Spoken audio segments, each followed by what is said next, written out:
My name is Dr. Thaddeus Caney, and I perform surgeries that would get me arrested in any normal hospital.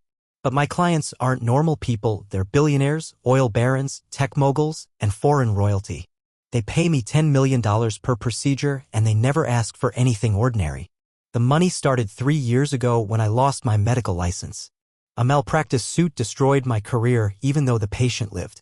Regular hospitals wouldn't touch me, but then Vivian Ashworth found me working at a free clinic in Detroit. Vivian offered me more money than I'd ever seen to remove something from her husband's spine, something that wasn't supposed to be there. Now I work exclusively for people whose names appear on Forbes lists and government watch lists.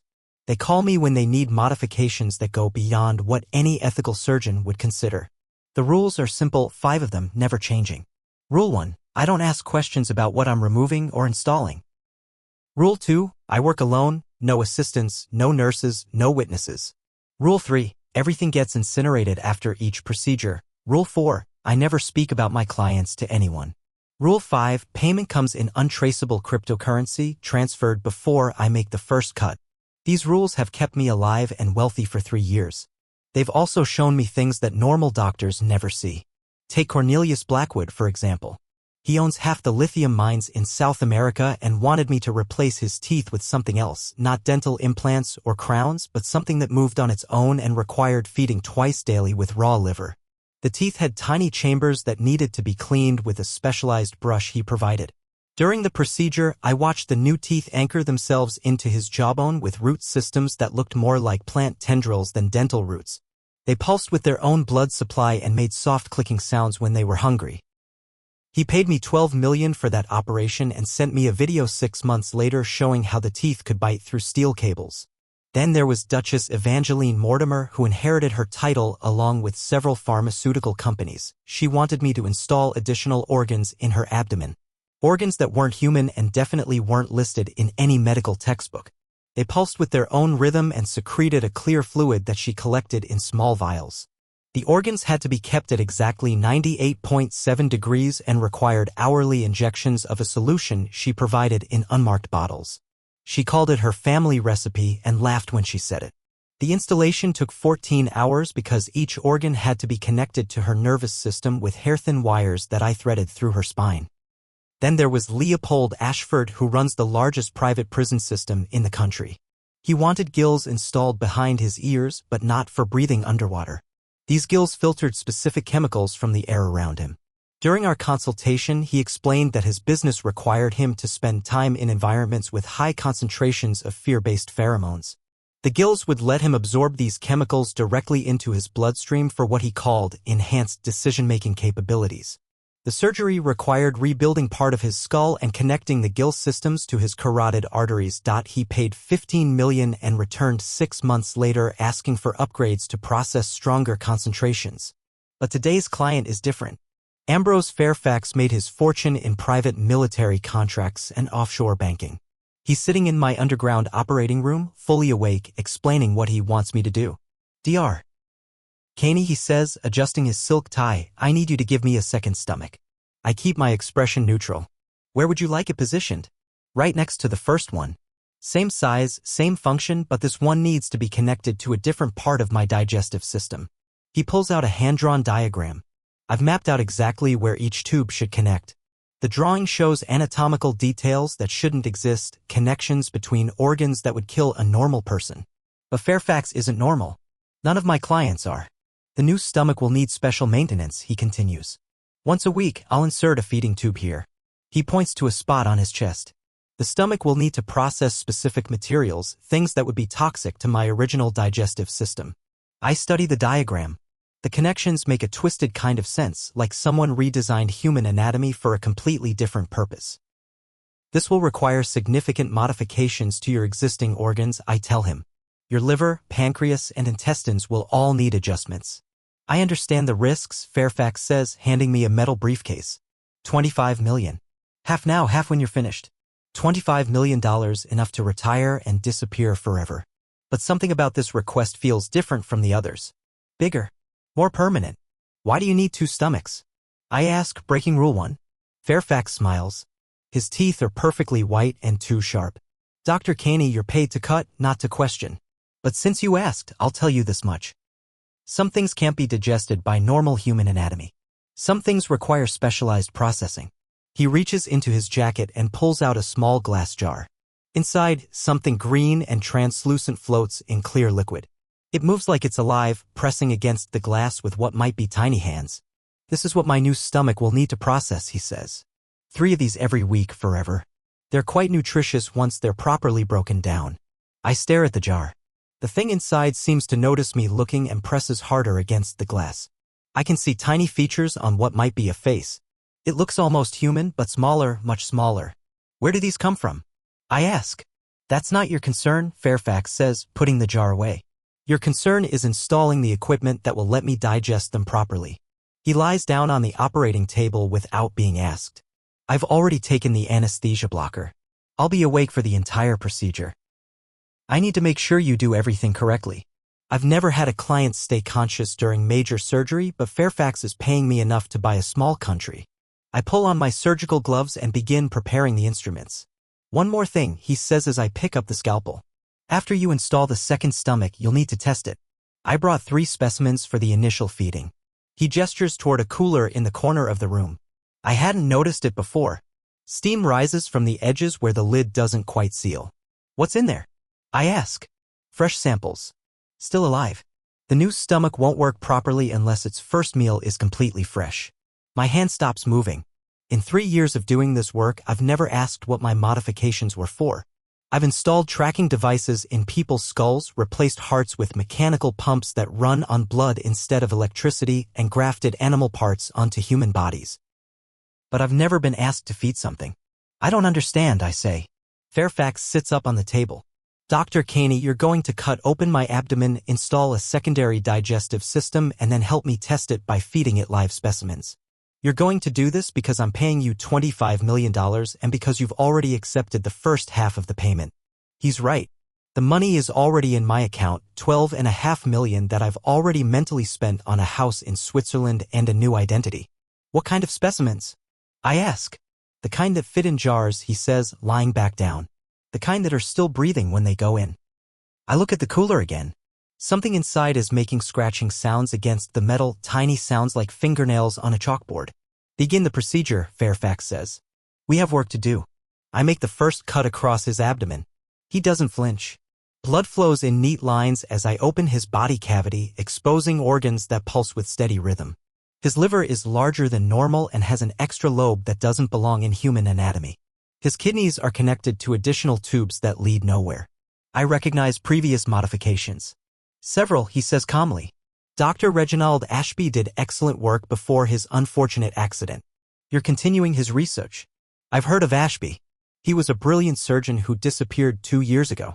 The police found his operating room covered in blood but never found his body. What happened to Dr. Ashby? I ask. He asked too many questions, Fairfax says. He also got curious about things that weren't his business. I hope you're smarter than he was. I continue cutting, exposing more of his internal anatomy. Everything looks functional but altered, like someone has been redesigning him piece by piece over many years. His heart has an additional chamber that pumps a thick golden fluid through secondary arteries. His lungs have extra air sacs connected to his throat through tubes I don't recognize.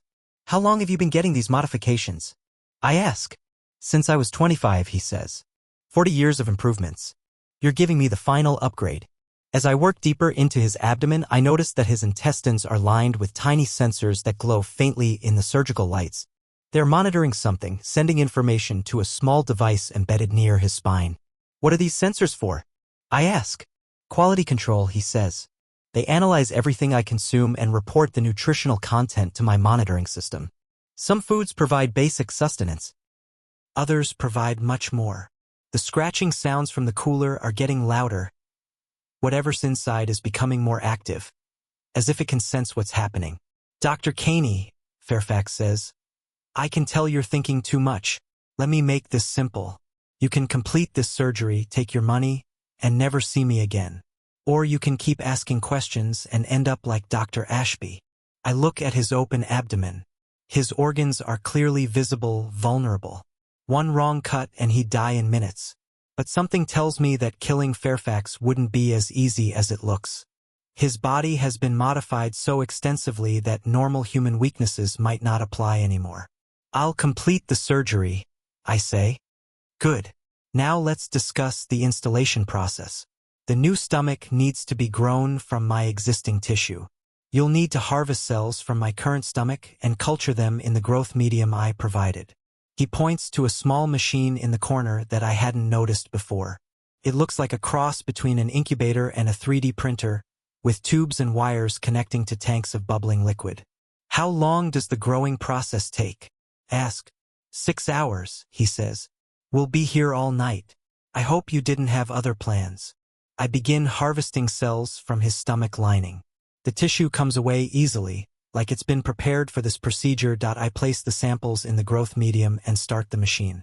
It hums quietly as it begins building a new organ from scratch. While we wait, Fairfax says, let me tell you about the feeding schedule. Every Tuesday I'll need 3 specimens. They have to be fresh, preferably still conscious. The stomach won't process them properly if they're already dead. Where do you get these specimens? Ask. I have suppliers, he says. People who understand the value of discretion. People who provide rare commodities to discerning customers. The machine beeps softly. A screen shows the new stomach taking shape, growing from a small cluster of cells into a fully formed organ. It's beautiful, isn't it? Fairfax says, watching the screen. Human tissue, but improved. Designed for a specific purpose. What purpose exactly? Ask. Processing life essence, he says simply. Converting living consciousness into usable energy. The specimens provide both nutrition and power for my other modifications. I stare at him. You're talking about eating living things. I'm talking about survival, he says. Dr. Caney. There are people in this world who require more than normal food to sustain themselves. People whose modifications demand specialized fuel. The machine beeps again. The new stomach is nearly complete, pink and healthy looking. It pulses with its own rhythm, ready for installation. It's time for the next phase, Fairfax says. Connect the new organ to my existing digestive system exactly as shown in the diagram. I begin the delicate work of connecting blood vessels and digestive tubes. Each connection must be perfect or the entire system will fail. Fairfax watches me work, offering occasional guidance. Dr. Caney, he says as I connect the final tube, you're very skilled. I understand why Vivian Ashworth recommended you. You know Vivian? I ask. We're old friends, he says. We share similar dietary requirements. The image of Vivian comes back to me, the small bones I found in her husband's spine during that first surgery. Bones that looked almost human but were too small to be from an adult. Dr. Caney, Fairfax says it's time for the feeding test. I look at the cooler. The scratching sounds have stopped. What's in there? I ask. Dinner, he says. I walk to the cooler on legs that feel like lead. My hands shake as I reach for the handle, but I force them steady. $25 million, that's what I keep telling myself. The lid opens with a soft hiss. Cold air flows out, carrying a smell like copper pennies and wet leaves. Inside, 3 glass containers sit in crushed ice. Each one holds something small and pale that moves in slow, fluid motions. Take them out carefully, Fairfax says from the operating table. They bruise easily. I lift the first container. The thing inside is about the size of my thumb, with delicate features and tiny arms that press against the glass. Its eyes are large and dark, too intelligent for something so small. It looks up at me with what I can only describe as pleading. What are they? I whisper. A delicacy, Fairfax says. Very rare, very expensive. My suppliers assure me these are fresh from this morning's harvest. I set the container on the instrument tray with trembling hands. The other 2 containers hold similar creatures, all alive, all watching me with those dark eyes. Now comes the interesting part, Fairfax says. Open the first container and drop the specimen directly into the feeding tube. The new stomach needs to process it while it's still conscious. I stare at the container. The tiny being inside has stopped moving, as if it knows what's coming. I can't do this, I say. Dr. Caney, Fairfax's voice becomes harder. You've already taken my money. You've already performed the surgery. This is simply the final step. This is murder. This is feeding, he corrects. These specimens were bred for this purpose. They exist to provide nutrition to people like me. people who require more than ordinary food to sustain our modifications. I look at his open abdomen. The new stomach pulses eagerly, connected to tubes that lead throughout his body. Other organs I don't recognize have started glowing with a soft blue light. What are you? I ask. I'm the next step in human evolution, he says. Dr. Caney, there are families in this world who have been improving themselves for generations. We've moved beyond the limitations of normal human biology. By eating these things, by consuming pure life energy, he says, these specimens contain concentrated vitality. When my modified digestive system processes them, I absorb their life force directly. The creature in the first container has begun making tiny sounds like a baby bird calling for its mother. How long do you live? I ask, with all these modifications? Indefinitely, Fairfax says. As long as I maintain the feeding schedule. My great-grandfather started this process in 1847. He's still alive, still feeding. I think about Vivian Ashworth, about the bones in her husband's spine, about Dr. Ashby's disappearance, about all the wealthy clients who pay millions for modifications that no normal person would want.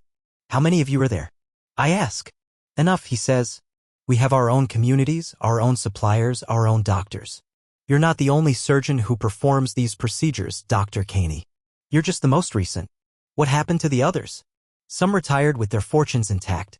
Others became too curious for their own good. His voice carries a clear warning. The choice is yours. I pick up the first container again. The creature inside has curled into a ball as if trying to hide. Dr. Caney, Fairfax says, I'm going to count to 10. If you haven't opened the container by the time I reach 10, you'll join Dr. Ashby in whatever afterlife awaits failed surgeons. 1. I twist the lid. It comes off easily. 2. The creature looks up at me with those dark, intelligent eyes. 3. My hands are shaking again. The tiny being makes a soft sound that might be a word in a language I don't understand. 4. I think about the money in my account, about my new life in Switzerland, about never having to see another one of these procedures. 5. The creature reaches up with tiny arms as if asking to be lifted out gently. 6. I think about Dr. Ashby, about what might have happened to him when he refused to complete a procedure. 7. Fairfax's other organs are glowing brighter now. The new stomach pulses faster, eager for its first meal. 8. I tip the container toward the feeding tube. The creature slides toward the opening, scrabbling for purchase with tiny fingers. 9. It falls into the tube with a whisper-soft sound. 10. The feeding tube carries it down into the new stomach. I watch through the transparent walls as the creature lands in the organ's interior. The stomach immediately begins contracting, digestive acids flowing from specialized glands. The creature's tiny voice echoes up through the tube for several seconds before going silent. Fairfax's body begins to glow, not just his organs, but his skin, his eyes, even his hair. Energy flows through him like electricity through copper wire. Magnificent, he breathes. Absolutely magnificent. The second specimen, please. I open the second container with steady hands now. The choice has been made. The line has been crossed. The creature inside this container is smaller than the first, with silver hair and eyes like stars. It doesn't struggle as I pour it into the feeding tube. The third specimen is the smallest yet barely the size of my pinky nail. It makes musical sounds as it falls into Fairfax's new stomach. With each feeding, his glow grows brighter. His modified organs pulse with renewed energy. His skin becomes smoother, his muscles more defined. He's growing younger as I watch. Perfect, he says, sitting up on the operating table. The surgical wounds in his abdomen begin closing on their own, healing without stitches or bandages. Dr. Caney, you've exceeded my expectations. He stands and walks to a mirror on the wall. The man looking back appears to be in his 30s, though I know he's actually in his 60s. The feeding was successful, he says, admiring his reflection. The new stomach is functioning perfectly. I estimate this will extend my current cycle by another 50 years. As I finish cleaning up, knowing I've crossed a line I can never uncross, I realize that some secrets are too dangerous to keep and some people are too powerful to stop. But tomorrow I'll try anyway.